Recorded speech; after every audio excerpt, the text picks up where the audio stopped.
हमारी पृथ्वी नीला ग्रह जहाँ जीवन फला फूला और संस्कृतियों का विकास हुआ। लेकिन क्या आपने कभी सोचा है कि यह सब शुरू कैसे हुआ? अरबों साल पहले ये धरती सिर्फ एक आग की गोला थी।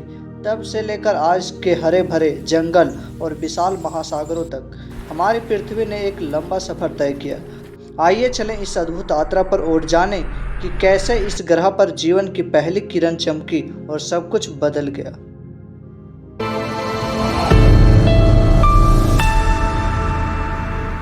लगभग 4.5 अरब साल पहले पृथ्वी की सतह पर खौलता हुआ लावा और उबलती हुई गैस मौजूद थी। इस समय पृथ्वी के साथ साथ सोलर सिस्टम के अनेक प्लेनेट का निर्माण की प्रक्रिया भी जारी था और ढेर सारे उल्कापिंड इधर उधर घूमते रहते थे और एक दूसरे से टकराते रहते थे। इन्हीं में से एक उल्कापिंड आज के मंगल ग्रह जितना बड़ा और भारी था, जिसे थिया कहा जाता था। यह पिंड घूमते घूमते पृथ्वी के कक्ष में आ जाता है और इन दोनों के बीच एक जोरदार टक्कर हो जाता है। यह विनाशकारी घटना पृथ्वी के लिए एक वरदान साबित होता है, लेकिन इस टक्कर के कारण इतनी ऊर्जा उत्पन्न हुई कि पृथ्वी और थिया प्लेनेट के बड़े बड़े हिस्से पिघल गए और दोनों के कुछ हिस्से अंतरिक्ष में बिखर गए और पृथ्वी के चारों ओर घूमने लगे। धीरे धीरे इसके मलबे आपस में जुड़ने लगे।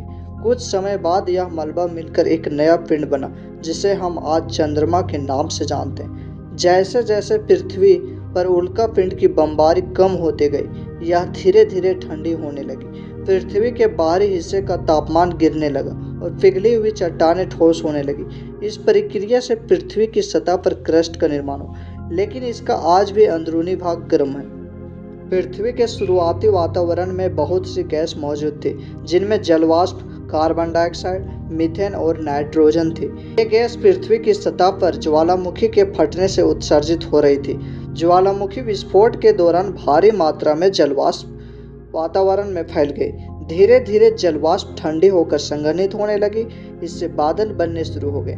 बाद में यह बादल बारिश के रूप में धरती पर गिरने लगे। यह बारिश सामान्य नहीं थी, यह एक मूसलाधार और लगातार होने वाली बारिश थी। कुछ वैज्ञानिक मानते हैं कि यह बारिश लाखों वर्षों तक लगातार होते रहे। इस बारिश ने पृथ्वी की सतह को ठंडा करने में सहायता की। उस समय पृथ्वी की सतह पर अनेक गड्ढे और दरारें थे। जब बारिश हुई तो पानी इन गड्ढों और दरारों में भरने लगी। धीरे धीरे ये गड्ढे विशाल जलाशयों में बदल गए और बाद में यही जलाशय महासागरों के रूप में परिवर्तन होने लगे। लेकिन फिर भी सवाल उठता है कि पृथ्वी पर इतना सारा पानी आखिर कहाँ से आए? तो इसमें कुछ वैज्ञानिक मानते हैं कि जब पृथ्वी से उल्कापिंड और धूमकेतु टकरा रहे थे, तो उसमें बहुत सारे बर्फीले उल्कापिंड और धूमकेतु मौजूद थे। बाद में ये पिघलकर जलवाष्प में बदल गई और फिर संघनित होकर बारिश के रूप में पृथ्वी पर गिरने लगे। यह घटना लगभग 3.8 अरब साल पहले हुई, जब पृथ्वी ठंडी हो चुकी थी। यह कुछ वैसी स्थिति थी जिसे वैज्ञानिक प्राइमोर्डियल सूप कहते थे। इसका मतलब है कि महासागरों में विभिन्न रसायन भरे हुए थे। ये रासायनिक प्रक्रिया शुरू कर दी। महासागरों में मौजूद विभिन्न तत्व और सूर्य की किरणों से मिलने वाली ऊर्जा रासायनिक प्रक्रियाओं को गति दी।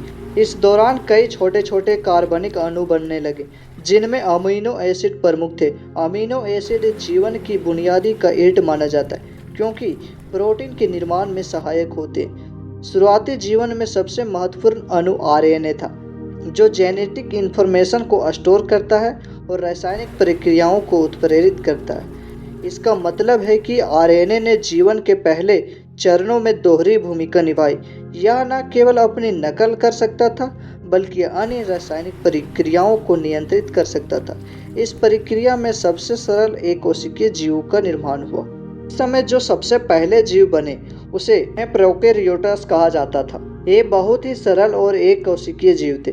इसके पास न्यूक्लियस नहीं होता था और उसका डीएनए उसकी कोशिका में स्वतंत्र रूप से तैरता रहता था।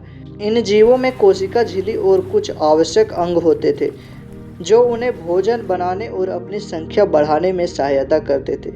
लगभग 2.5 अरब साल पहले ये प्रकाश संश्लेषण करने वाले प्रोकैरियोट्स, जिन्हें हम साइनोबैक्टीरिया कहते हैं, ये बड़ी मात्रा में ऑक्सीजन उत्पन्न करने लगे। जब इन जीवों ने प्रकाश संश्लेषण द्वारा ऑक्सीजन का निर्माण किया तो पृथ्वी पर ऑक्सीजन की मात्रा बढ़ने लगी। इस घटना को ग्रेट ऑक्सीजन इवेंट भी कहा जाता है। यह पृथ्वी के इतिहास की एक ऐसी घटना थी जिसने वातावरण और जीवों के विकास को पूरी तरह से बदल दिया। ऑक्सीजन की मात्रा बढ़ने से पृथ्वी के वातावरण में बहुत परिवर्तन हुआ। इससे पहले वातावरण में ऑक्सीजन नहीं थी और अधिकांश जीव उस समय एनारोबिक थे, जो बिना ऑक्सीजन के जी लेते थे। लेकिन जब ऑक्सीजन का स्तर बढ़ा तो कई जीवों के लिए यह टॉक्सिक साबित हुआ और कई जीव मारे गए। इनमें से कुछ जीव इसके अनुकूल हो गए और जीवित रह गए। वातावरण में ऑक्सीजन के बढ़ने से अर्थ पर एक महत्वपूर्ण घटना घटी, जिसे ओजोन परत का निर्माण हुआ। वायुमंडल में ऑक्सीजन के अणुओं पर सूर्य की परावैंगनिक किरणों का प्रभाव पड़ा, जिससे वो ओजोन में बदल गए। परत ने एक ढाल के रूप में कार्य किया, जो सूर्य की हानिकारक परावैंगनिक किरण को पृथ्वी की सतह तक पहुंचने से रोकने लगी।